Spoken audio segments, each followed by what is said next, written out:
नमस्कार, मैं एसके तिवारी। स्वर्णिम प्रदेश डिजिटल न्यूज में आप सभी का स्वागत है।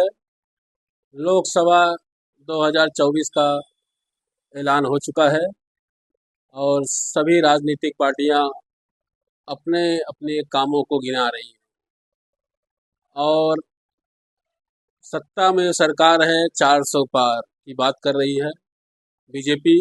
और हमारे साथ इस चर्चा में शामिल हो रहे हैं संभाजी ब्रिगेड के मुंबई सचिव गणपत शंकर गावकर जी। और गणपत शंकर गावकर जी नेता के साथ साथ एक कामगार नेता भी हैं।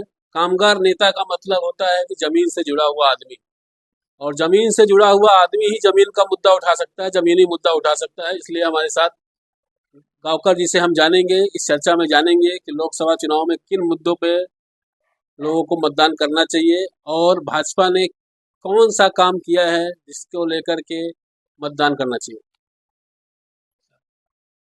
भाजपा ने कौन सा काम किया है ये चर्चा करने के पहला भाजपा ने कुछ भी नहीं किया है। सबसे पहली बात, ज्येष्ठ नागरिक का, सीनियर सिटीजन का हक छीन लिया है। 70 साल में हमने ये कुछ किया है, ऐसा कुछ किया है।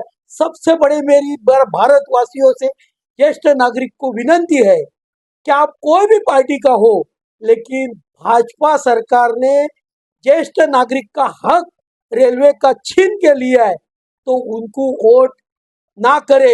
ये मेरी सबसे बड़ी विनती है। कामगारों को तो इन्होंने लूट लिया है, पूरे कारखाने बंद कर दिया है, सब प्राइवेट कर दिया है। प्राइवेट करने के बाद ये लोग कुछ भी कामगारों के लिए नहीं कर सकते हैं। 45 दिन वीआरएस लो, वॉलंटियर रिटायरमेंट, और घर में बैठो, और कुछ नहीं ये लोग कर सकते। इन्होंने सिर्फ एक ही काम किया। देवेंद्र फडणवीस महाराष्ट्र के बारे में बोलने जाएगा तो हम किसी पार्टी को तोड़ते नहीं है। तो भाई एकनाथ शिंदे कौन से पार्टी के लिए आपने छीन लिया है? अजित पवार को किसको छीना है? महादेव जानकर को किससे लिया है? सब पार्टी। अभी सबसे बड़ी बुरी बात है, बीजेपी जिसका एक आमदार महाराष्ट्र के अंदर है, उनके पीछे भी पड़ी है। इसका मतलब इसका जमीन से पैर हिल रहा है। अभी हम आएंगे क्या? नहीं, विकासों के बारे में बोलो। नहीं, वो तो बोल रहे 400 पार। 405 इधर तो डिक्लेयर 400 किया है, तो 117 तो सब कांग्रेस के छीने हुए, अभी दूसरे पार्टी के छीने, राष्ट्रवादी के लिए। पहला भी राष्ट्रवादी के जब महाराष्ट्र के अंदर से लिया, वो ही चुन के आए। अभी ये टाइम तो उनको दिखा देंगे ये महाराष्ट्र की जनता किसको देना है वोट। गद्दारों को तो वोट देगी नहीं। और बीजेपी खुद गद्दार है।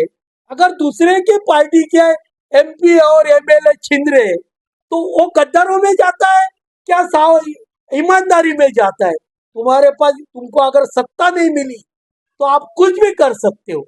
जो कर्नाटक में करना चाहते थे, जो पश्चिम बंगाल में करना चाहते थे, ऐसा कुछ नहीं होता। अभी अरविंद केजरीवाल को आपने बंद किया। अरे वो तो ठहराव करके जो मंजूरी लेने के बाद मध्य विभाग को परमिशन दिया था, उसमें गलत क्या किया है? खाली बस आप उनसे डर रहे हो कि दिल्ली में एक भी सीट आपकी आ रही नहीं है, तो अरविंद केजरीवाल को अंदर डालो। लेकिन इस देश की जनता बहुत सुशिक्षित है, इनको अंदर डाल रहे हो, तो इसका मतलब बीजेपी के अंदर कुछ भी खोट है, इसके लिए अंदर डाल रहे हो। जनता ने समझना चाहिए क्या ये पार्टी विकासों के बारे में बात नहीं कर रही है। ये पार्टी सिर्फ एक ही काम कर रही है, राम मंदिर। बस राम मंदिर करो, हमने किया है। 370 हमने किया है। 70 साल में कांग्रेस ने कुछ नहीं किया। अरे सुई भी नहीं थी यहाँ, इस देश के अंदर सुई भी नहीं थी। तो आज राजीव गांधी ने राम मंदिर 1987 में ओपन किया। इस राजीव गांधी ने अपने 21वें शतक के लेके गया है। वो काय को भूल रहे हो? आप तो भूल गए। और राम मंदिर, ये तो महाराष्ट्र के मुख्यमंत्री बोलते हम 100 साल से बेकार थे, राम मंदिर हो गए, इसके लिए देश की जनता बहुत खुश है। खुश नहीं है?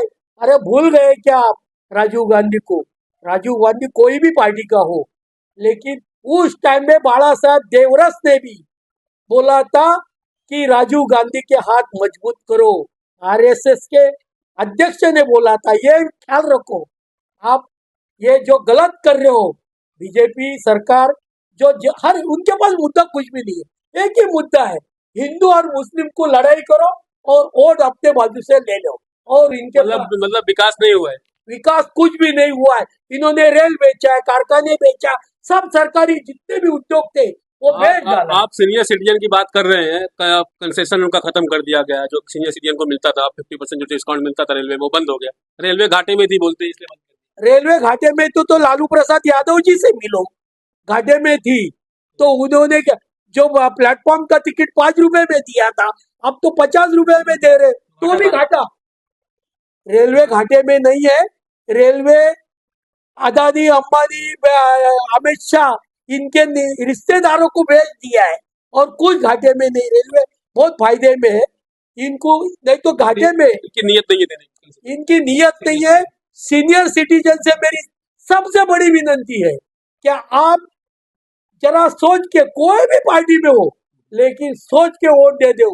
अगर आप आपके मतदान के ऊपर, आपके मतदाताओं के ऊपर सब निर्भय बनता है, क्योंकि सीनियर सिटीजन ने ये सोचना चाहिए, जो आप मजे से जा सकते थे, पूरे हिंदुस्तान घूम सकते थे, वो घूमने का कोई चांस ही नहीं है।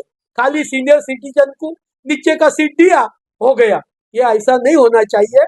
उनका जो हक था 40% कम करने का, वो हक ये लोग देंगे नहीं। इसके लिए इनको वोट मत दीजिए, सरकार को वोट मत दीजिए। और सबसे बड़ी बात है, इस देश के अंदर अगर आपके अंदर हिम्मत है, सभी पार्टी को मेरा आह्वान है, अगर आपके अंदर हिम्मत है तो कंपलसरी 100% वोटिंग करने का हक बनाओ। जब इस देश के अंदर 60% वोटिंग स्लम से हो रहा है और 40% वोटिंग जो पढ़े लिखे सुशिक्षित है, वो डिजिटल इंडिया होने के बाद अगर वो सब समझते, वो लोग को कंपलसरी वोट डालेंगे, तो आप कोई भी पार्टी, जितनी भी भ्रष्टाचार पार्टी है, वो चुन के नहीं आएगी। वो भ्रष्टाचार पार्टी नीचे गिर जाएगी और जितना भी ईमानदार जो आदमी है वो चुन के आएगी। मतलब मतदान जो है 100% होना चाहिए, कंपलसरी हर व्यक्ति को करना चाहिए, होना चाहिए, सरकार को उसके करना चाहिए। और दोस्तों, आपको ये चर्चा कैसी लगी, आप हमें कमेंट करके जरूर बताइए। जय हिंद, जय महाराष्ट्र।